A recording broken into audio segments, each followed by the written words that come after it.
All right, so Hispanic Heritage Month, your daily special once again is Conjunto music, and this will be the last little video that I'm making about Conjunto music. And so today I want to talk about dancing, and I feel like for me to talk about dancing, I need to tell you what my connection is to Conjunto music. So my grandpa, my mom's dad, he had a band, and they were called Los Canarios, which means the Canaries. And the reason they were called the Canaries is because my grandpa, one of his nicknames is Bird.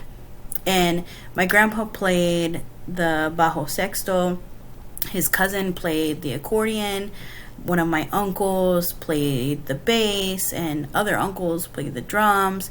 And so I grew up going to dances where my grandpa's band would play at a wedding or a quinceañera, which is a really big birthday party for a girl's 15th birthday, or an anniversary party. And so as a child, I would see my grandpa practice his music and then play at these shows.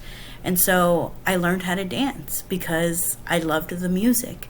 And so I'm going to show you a video of people dancing, and keep in mind that, you know, the inspiration behind this music, especially polkas, is from German immigrants.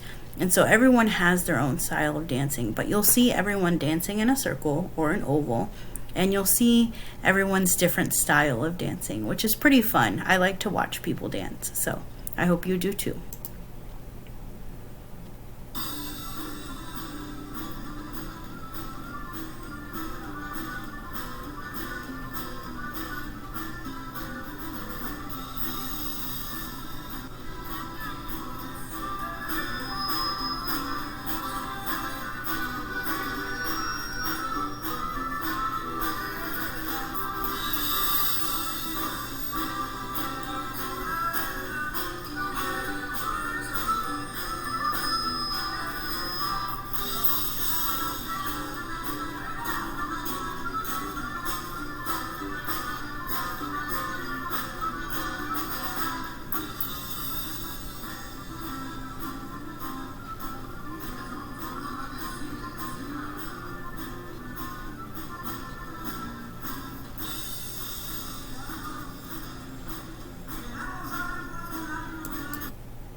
So, thank you so much for tuning in with me every morning, and I hope next week I can bring you more information about different Hispanic cultures, and I hope you have a great day.